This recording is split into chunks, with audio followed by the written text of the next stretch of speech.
Boy, do I got a good one for you today. This is probably what you're looking for. More often than not, we get confused by all the dashboards, the vanity metrics. Today, we're going to talk about why CAC, cost to acquire a customer, and contribution margin are your real North Stars in DTC, okay? So buckle up, let's hop into this. If you're still optimizing for a return on ad spend in 2025, boy, you are running your ecom store on outdated metrics.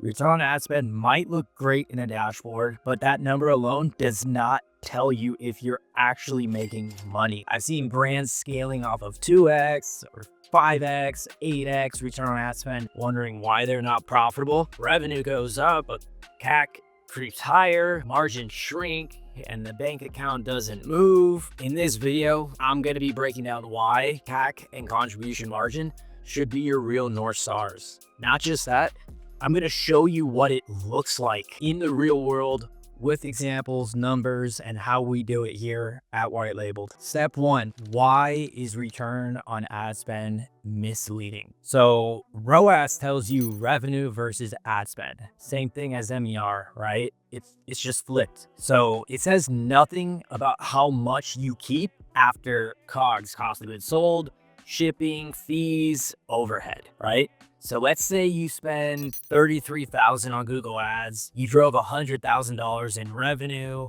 looks like a 3x return on ad spend, right? Not bad. But your product margin is 60%. You've got $40,000 in COGS. Now subtract the $33K in ad spend. What does that leave you with? $27,000 in gross profit. But wait, add in that $3,000 or $5,000 management fee for an agency you may be working with, maybe 10, 15, 25. Add in that 5K, another 8K in team operations, and a few SaaS tools, and boom, you're in the red. So take from our team, scaling out a return on ad spend alone is like judging a restaurant based on how many people walk in the door, sit at your table. It's not judging how much they spend, or even if the place turns a profit. Step two, break-even cost to acquire a customer. Now, this is a smarter metric to look at, and this is something that I ask everybody when we hop into a discovery call. I told every one of my CEOs, verify your customer acquisition cost direct. And that's the one thing I need to know. Do you understand your customer acquisition cost? And the reason why is I want to know if they know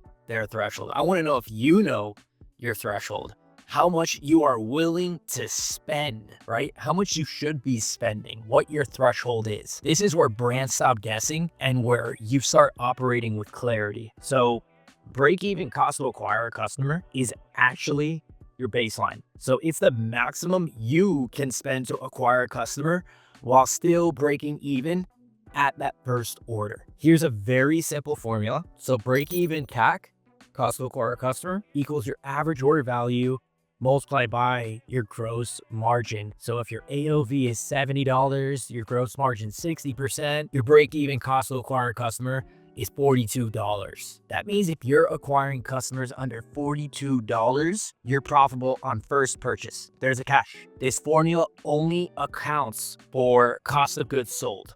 It does not include shipping, fulfillment, tech stack, team cost, agency fees. So that $42, that's your ceiling, not necessarily your target. So something that we do over here at White Labeled is we use break-even CAC as a guardrail, not gospel. It keeps you from overspending, but it does not replace strategy. So what does that mean? I'll give you an example. Let's say there's an accessory brand spending almost at a $50 CAC. Their AOV is $70. Gross margin was actually pretty solid at 60%.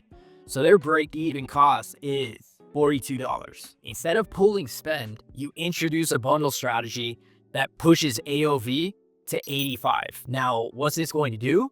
It's going to bring your effective cost to acquire a customer under break even, lifting profit by 30%. These small changes, right, with your offer, crafting an irresistible offer, can really increase profit within weeks, months, 45 days, right?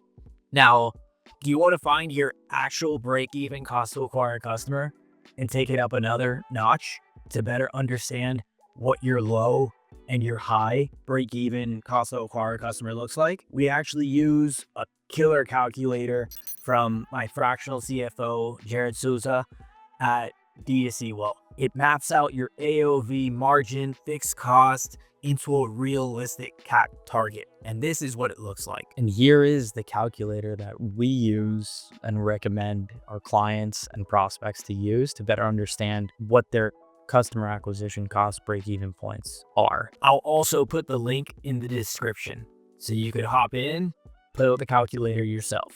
Heck, you might even be able to have a conversation with Jerry yourself. It might be helpful. Hint, hint, it probably is helpful. So this tool actually helps you answer the real question.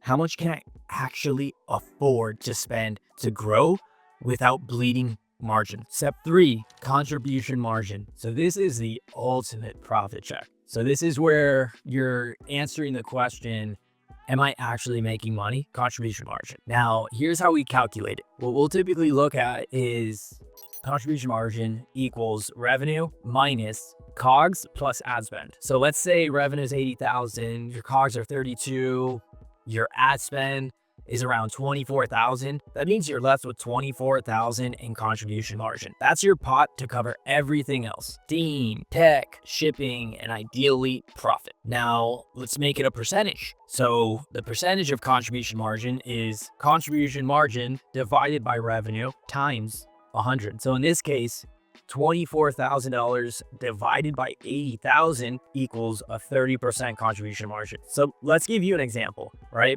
Imagine your return on ad spend is solid, or at least you think it is. It's over a 3x. But when you look at your contribution margin, it was only 19%. You're overspending trying to chase scale, thinking ROAS is gospel. This is an instance where you can reallocate spend away from low margin SKUs and push harder on higher margin evergreen products. This is almost guaranteed contribution margin increase, and profit loves to follow contribution margin. Now, cool.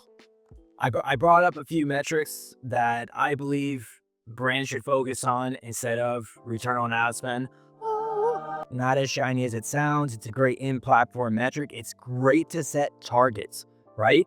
Now, at White Labeled, here's how we bake CAC and margin into our media strategy. So we typically bid at CAC thresholds, not return on ad spend. And I'm not saying we don't use ROAS bid strategies, but we use that CAC threshold to determine what our ROAS targets should be. So we don't just ask what's the ROAS, we ask what is the CAC under break even. If yes, we scale. If it's too high, we test bundles, creatives, or landing pages. There's a bunch of levers you could test. Maybe you're not pumping out enough creative to bring that CAC down. And we see that more often than not. So typically on Google in particular, what we do to structure our campaigns around profit, we have a brand search campaign.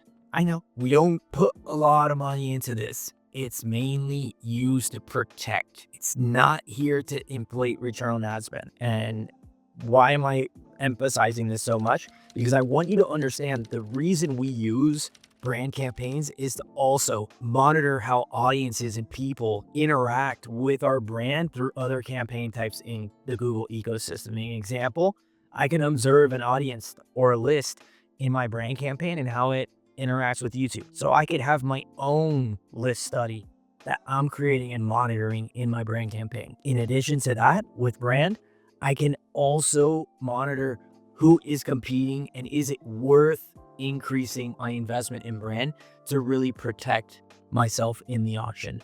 Because more often than not, depending on how big your brand is, you're going to have people cherry picking. I put together bad to the bone strategies for brands to cherry pick, to build themselves up to a point where other brands started wanting to cherry pick. But guess what? We had it on lock, okay? It's a solid defense strategy. Now, we'll also include high intent search, exact phrase match, dialed to convert, okay? Make sure you got landing pages, make sure your messaging is hyper relevant, because that's really what matters, especially with AI hopping into the marketplace. Performance max, only use on high margin hero products. Yes, if we got money to spend, we'll do more complex things with PMax because It's great if you're spending, right? If you have the budget, it's fantastic. Now, visibility is not where we wanted to be just yet, but there are still a lot of levers we could pull inside by controlling what outputs we have via the inputs, right? And an example of an input, activate feed, give it text, give it call out, site links, all of those fun extensions, give it image assets, give it videos. Those are all things that'll determine where and when the ad is going to be placed, okay, inside of a PMAX campaign. In addition to that, we will use shopping, right? Dependent on how frugal we want to be and how controlled we want to be with our budget. And then we'll likely test a brand versus non-brand shopping strategy. And we might even bring in a retargeting shopping campaign, right? So to wrap this up, if you're still scaling based on return on ad spend alone, you're flying blind, probably burning profit without realizing it. I've seen it too often. I see people leaning way too hard into brand, and most of you are probably scared of Google ads because you think people are already going to search for you and convert organically. Well, guess what? More likely than not, that's wrong.